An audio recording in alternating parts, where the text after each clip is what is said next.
Anne Boleyn loved her king more than life itself, but love was never enough for Henry VIII.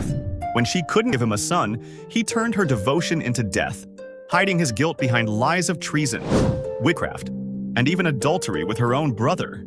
Yet even through all the lies, Anne never turned her back on her king. This is the haunting story of England's most doomed queen, betrayed by power, erased by fear, and remembered forever. Her story is often told as a love affair gone wrong, the tale of a queen who lost the king's favor. But the truth was darker. Anne Boleyn's execution was not an accident of passion. It was the result of calculated political annihilation. Just 3 years earlier, she had been the most powerful woman in England, witty, educated, magnetic.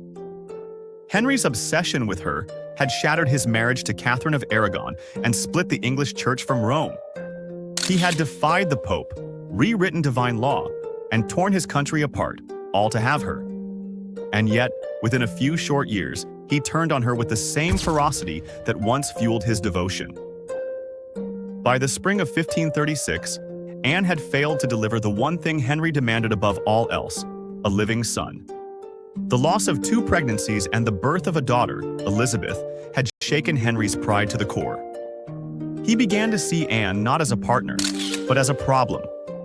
His once burning love turned to cold resentment. Chief among them was Thomas Cromwell, Henry's ambitious minister, who understood that removing Anne would strengthen his own control. Together, king and servant began to build a case that would destroy her completely. The charges were monstrous: adultery with 5 men, including her own brother, conspiracy to kill the king, even witchcraft. Each accusation more absurd than the last. Yet in a court ruled by fear, no one dared to question them. Henry's word was law, and Cromwell's machinery of deceit made sure every detail supported the verdict already decided. Anne's arrest was swift. She was taken from her chambers and escorted to the Tower by boat, the same route she had traveled 3 years earlier for her coronation. But this time, there were no cheering crowds, no music, no triumph, only silence. The water lapped against the stone as she stepped ashore. Her fate sealed. She spent 17 days imprisoned within the tower's cold walls. Her apartments, though more comfortable than a dungeon, were a gilded cell. The windows looked out on the same courtyard where the scaffold would soon rise. Every morning she woke to the sound of guards drilling, to the tolling of bells from the city beyond. Every night, the whispers of servants reached her, rumors that her friends had been arrested, that her brother had confessed, that her husband already planned to remarry. Her execution date was announced, then postponed, again and again. The uncertainty was deliberate. In Tudor England, death was not the only punishment. The waiting was part of the torture. Sleep eluded her, her mind fractured. When visitors came, she forced smiles, speaking with a strange, eerie calm. Some mistook it for courage. Psychologists today would call it dissociation, a final defense of a mind pushed past its limit. At times, she laughed. At others, she prayed. She joked about her small neck, saying it would make the swordsman's work easier. Beneath the humor lay exhaustion and despair. She understood the truth. Her trial was a performance, her verdict predetermined, her life a script written by others. On May 19th, the morning of her death, London awoke under a bright, cloudless sky. The beauty of the day was cruel. Anne had prayed through the night, kneeling for hours in front of a small altar. By dawn, she had not slept in nearly 24 hours when the lieutenant of the Tower came to escort her. She was pale but composed. Her attendants wept as she embraced them for the last time. The path from her chamber to Tower Green was short, but heavy with memory. Just 3 years earlier, she had walked the same way as a queen in procession. Now, the same walls echoed with silence. Soldiers flanked her, not to protect her, but to ensure she would not run. Courtiers who had once bowed in admiration now looked away. No one dared to speak. The scaffold awaiting her was built lower than most, barely 3 feet high. It was meant to humiliate, forcing her to stand eye level with the crowd. Around her, hundreds gathered, some out of duty, others out of morbid curiosity.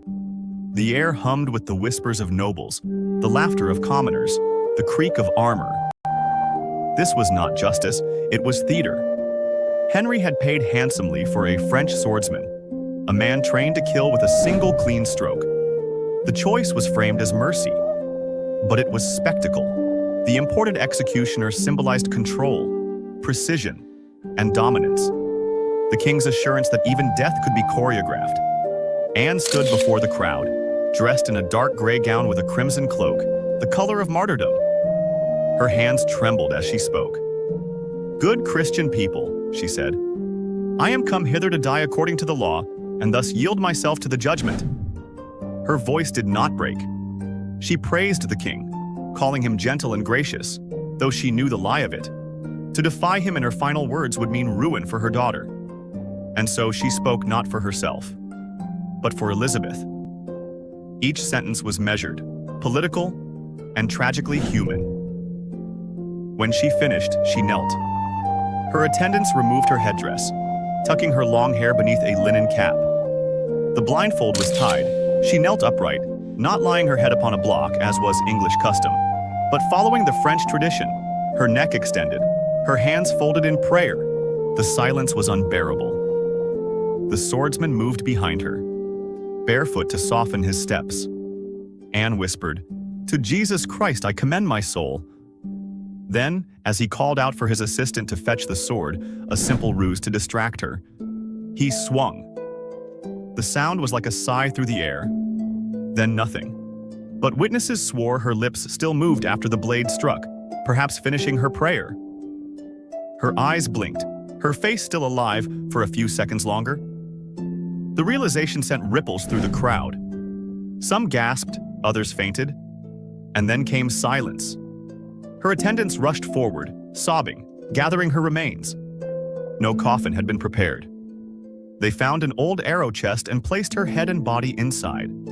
The Queen of England, once crowned in splendor, was buried hastily beneath the chapel floor, her grave unmarked, her name unspoken. But Henry's vengeance did not end with her death. He ordered her portraits destroyed, her emblems removed from the palaces they had once adorned. Her initials, intertwined with his on the ceilings of Whitehall, were carved out.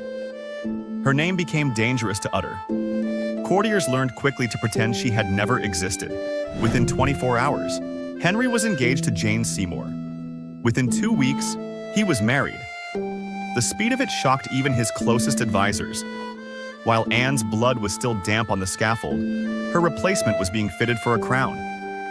The 5 men accused alongside Anne, including her own brother, George Boleyn, had been executed just days earlier. Their deaths were meant to validate hers. Each man had been convicted on fabricated evidence, condemned to protect the king's pride. Their silence sealed her fate. They had prepared her body, wiped away her blood, and buried her without ceremony. Some were said to wake screaming in the night for years afterward. The tower became a place of whispers, where servants crossed themselves at the sound of her name. And in the midst of it all was a child, Elizabeth, not yet 3 years old, stripped of her royal status, declared illegitimate, and abandoned in a neglected household.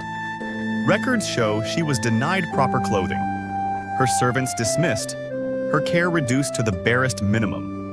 The punishment extended beyond the grave, ensuring that Anne's disgrace would stain her daughter's life.